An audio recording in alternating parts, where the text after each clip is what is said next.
कुछ लोग कहते हैं कि भगवान गोपीनाथ कृष्ण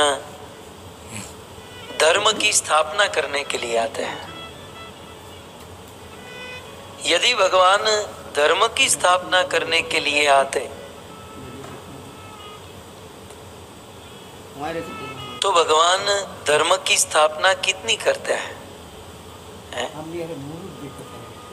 भगवान से ज्यादा धर्म की स्थापना तो उनके भक्त करते हैं। भगवान के बस में इतना नहीं है कि मैं धर्म की स्थापना करूं। आप बताइए, नरसिंह देव भगवान आए, कितने धर्म की स्थापना की? पत्नी जो थोड़ा बहुत प्रेम करती थी वो भी दूर भाग गई। बोले पति तो मेरा है लेकिन मूड बराबर नहीं है। नरसिंह, वामन, वराह अनेकों अवतार आए,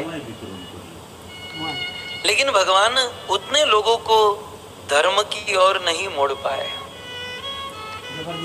फिर वही भगवान श्री चैतन्य महाप्रभु बनकर आए तो अपनी शुद्ध भक्ति का प्रचार किया, लेकिन केवल भारत में, और भारत में बंगाल में, ज्यादा से ज्यादा दक्षिण भारत में। स्वयं भगवान ने धर्म की स्थापना उतनी नहीं की जितनी भगवान के एक भक्त शिल प्रभुपाद जी ने कर दी। पूरे जगत में शिल प्रभुपाद जी ने धर्म की स्थापना की।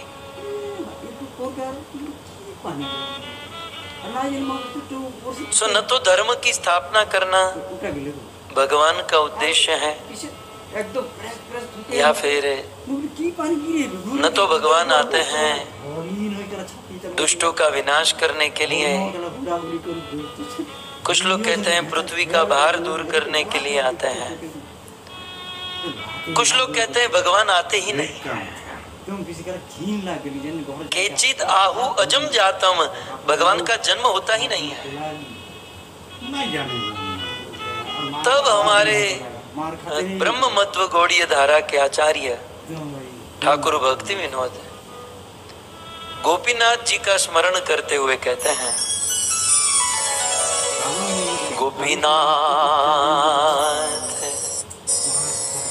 जीवेर कारणे आसिया प्रपंचे, जीवे कारणे आसिया प्रपंचे, लीला कोइले सुविस्तार, लीला कोइले सुविस्तार।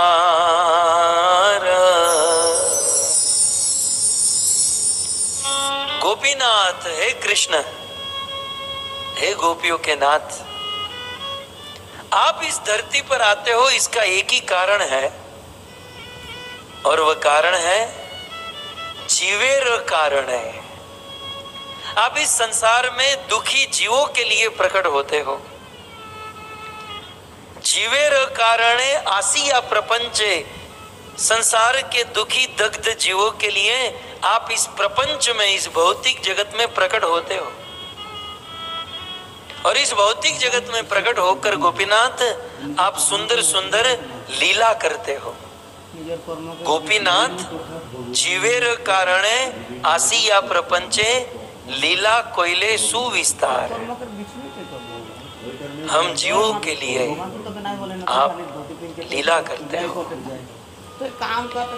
तब आपके मन में प्रश्न होगा कि हम कृष्ण लीला करते हैं, उससे हम जीवों को क्या लाभ मिलता है? कृष्ण की लीला से हम सब जीवों को क्या लाभ मिलता है? एक बात तो निश्चित है कि इस दुनिया में सारे जीव दुखी हैं, कि नहीं है? कि नहीं? ये हमारे जो भागवत काउंटर पर बैठे ना ब्रह्मचारी गण, कभी कभी मंदिर में हम सब गृहस्थ जाते हैं ना, तो मंदिर के फुल टाइम ब्रह्मचारी को लगता है कि ये गृहस्थ कितने सुखी हैं, काजू बादाम खा के गाल लाल लाल हो गए हैं। उनको कहाँ पता है पत्नी के थप्पड़ खाकर लाल हुए हैं। क्या ना, दूर से सब अच्छा लगता है, बाकी अंदर आप सुबह उठकर रास्ते में किसी को मिलो और कोई पूछे आप कैसे हो, हाउ आर यू, तुरंत कहते हैं गुड, फाइन, बहुत अच्छे, हम मजे में।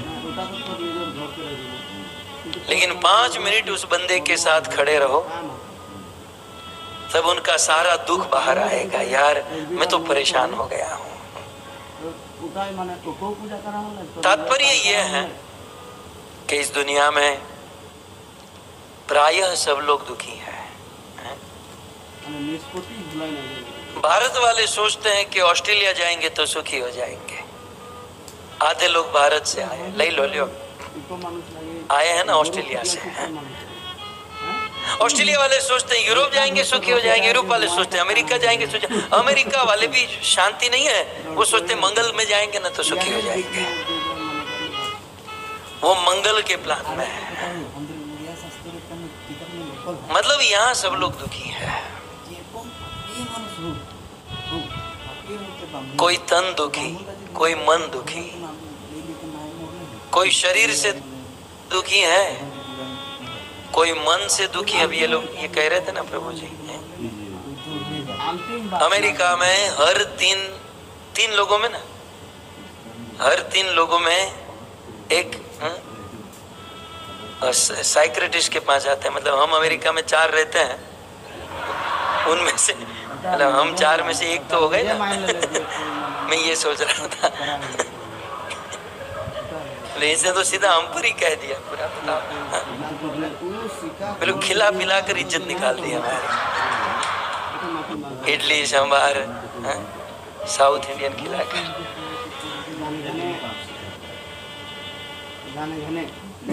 सो कोई तन दुखी, कोई मन दुखी, कोई शरीर से दुखी, कोई मन से दुखी। दुखी सब लोग हैं। ईश्वर की कृपा से बहुत बहुत संपत्ति और समृद्धि मिल जाए, परंतु मन में सेटिस्फेक्शन नहीं है, संतोष नहीं है। सो कुल मिलाकर संसार का जीव दुखी है। आप जानते हैं हमारे जीवन में दुख का कारण क्या है?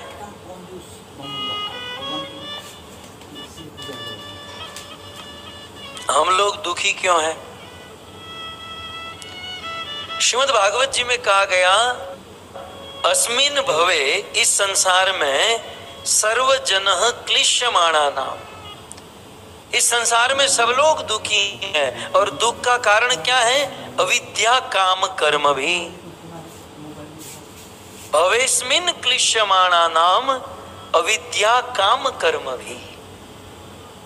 हमारे जीवन के दुख का मूल कारण है अविद्या, अज्ञान। संसार के तत्वों को नहीं समझ पाते, संसार की वास्तविक गति को समझ नहीं पाते, और उस अविद्या के कारण हमारे मन में इच्छाएं उत्पन्न होती हैं। उस अज्ञान और अविद्या के कारण